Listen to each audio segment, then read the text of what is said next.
नमस्कार बंधु माने मु वर्षा आपण समस्त को पुणी थे स्वागत करुच्ची वर्षा भाइब्स रे।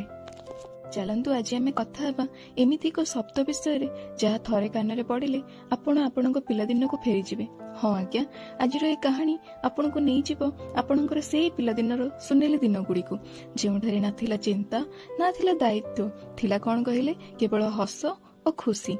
आज आम कथा हेबा मेला विषय रे। मेलार से अमूल्य स्मृति विषय रे। आज कहानीटी आमको नहीं जीव राउरकेलार हृदय अवस्थित एक पवित्र और भावनामय स्थान बेदव्यास मेला। राउरकेलार बेदव्यास ठारे ब्राह्मणी शंख और कोएल नदीर संगम घटी। यह त्रिवेणी संगम को अत्यंत पवित्र माना जाए।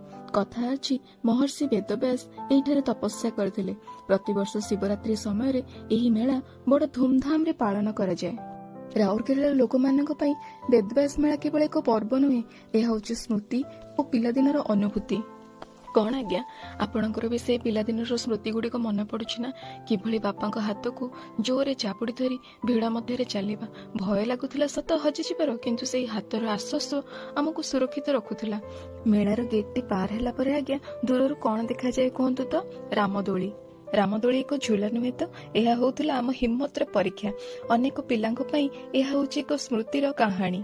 आज मध्य दूर रे जाउथबा लोकटी दोलीटी को देखी ता पिलादिनर कथा मने पकाए। से भी छुआ थिला, से भी दोली खेलिबो बोली दिने बापांको आगरे अळी करूथुला। दोली रे बसिला परे सहरर से झिलमिल आलोक को देखिबा एक सुंदर स्वप्न भली लागे, जेमिति एक नुआ स्वप्नर जगत को आमे आसी जाइछंती। मेला माने आपन कौन आज्ञा? रंगीन बेलून ना मीना बजार ना ढोल और झांझर शब्द। से रंगीन बेलून गुड़िक आज्ञा पिला मानक हस, मेहंदी स्टल रे बसी हाथ रे फूल और लता आंकिबा। से रंग माने केवल हाथ रे नुहे मनरे मध्य लागुथिला। समय सहित आज रुचि और रीतिर बदल आसी। जोठारे आगुरु झील मैंने हाथ में मेहंदी छपा लगाई खुशी होउथिले, आज से स्थान रे टाटू मेसीन ध्वनि शुणिबाकू मिले।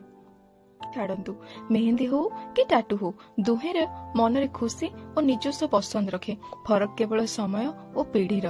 तथापि के जानी कहीं मेहंदीर से सुगंध और हाथ में धीरे धीरे तार होउथबा गाढ़ रंग आज मध्य हृदय को छुई जाए। मेला कथा कहले आज्ञा मोर भी बहुत अभूला स्मृति मन पड़ जाए। मु मध्य छोट बेले मेला जीवाकू बहुत पसंद करुଥିଲି। जेमती सबुदिन बापा को कहे आज आमको मेला नहीं जीव, मोर सेई सांग मेला जाई आसिलानी, एई सांग मेला जाई आसिलानी, तमे मते केबे मेला नहीं जीव जे बाबा? केते जे जिद करुथिलु बापा आगे, केते जे कांदुथिलु, सब आज गोटे गोटे सुंदर स्मृति होई मनरे रहिछि। बापा कहती मेला जाई कौन करिवो, सेठी अनेक भिड़। बेदव्यास मेला रे जो धूली ना आज्ञा, आज कंक्रीट सहर रे से धूली वर्ष को थरे ही अनुभव करहब। जे जाइछि से ही जानिछि। कहा पई विरक्ति हेले मध्य प्रदूषणर एई सहर रे बोधे आम पई से धूलीर मूल्य अनेक। बयस और समय अनुसार आज आम समस्ते बड़ हो जाइछु सत। अनेक जन राउरकेला बाहर मध्य थिबे, किंतु सेमाने एई शिवरात्रि मेला आसिले राउरकेला को पुणी थरे झुरुथिबे। कर्म समस्त को बांधि देइछि सत, निज कर्तव्य रे हेले बेदव्यास मेला समस्त को निज सहित आज भी बांधि रखिछि आ रखिथिबो। बेले बेले इच्छा हुए ना पुणी थरे से छोट पिला हेइ जीवाकू, बापांको हाथ धरी पुणी मेला बुलिबाकू। अच्छा छाड़ू आसतु नहीं जीवी मेलार आउ गोटे मिठा अंश को। कौन कहले?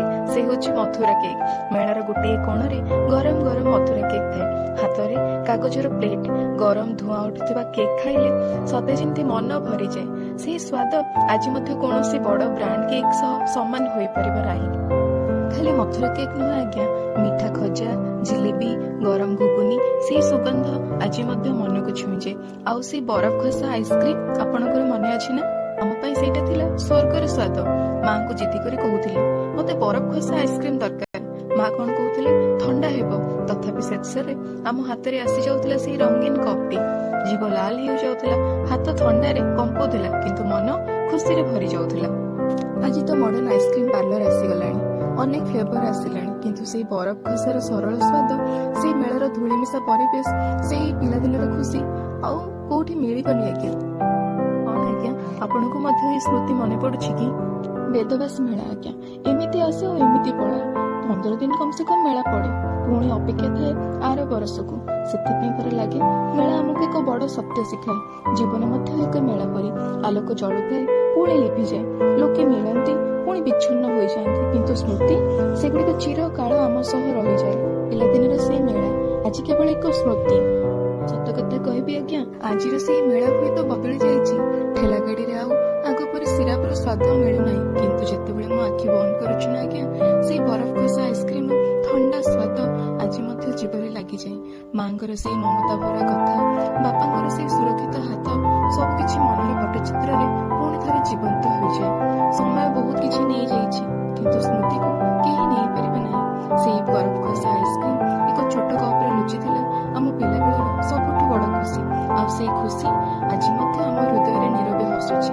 କିନ୍ତୁ ପିଲାଦିନ ଆଉ ଫେରି ଆସିବ ନାହିଁ। ସେଇ ସ୍ମୃତିମାନେ ଆମ ସହ ଚିରକାଳ ରହିବେ ଏବଂ ସେଇ ସ୍ମୃତି ହିଁ ଆମ ଜୀବନର ସବୁଠୁ ସୁନ୍ଦର ଧନ। ବନ୍ଧୁମାନେ, ଯଦି ଆପଣଙ୍କୁ ମଧ୍ୟ ମେଳାର ସେଇ ସ୍ମୃତି ମନେ ପଡ଼ିଗଲା, ତେବେ ମୋତେ କମେଣ୍ଟ ମାଧ୍ୟମରେ ନିଶ୍ଚୟ ଜଣାଇବେ। ରହିଲି, ନମସ୍କାର, ଧନ୍ୟବାଦ। ଆଉ ହଁ, ମୋ ଚ୍ୟାନେଲକୁ ସବସ୍କ୍ରାଇବ କରିବାକୁ ଭୁଲିବେନି।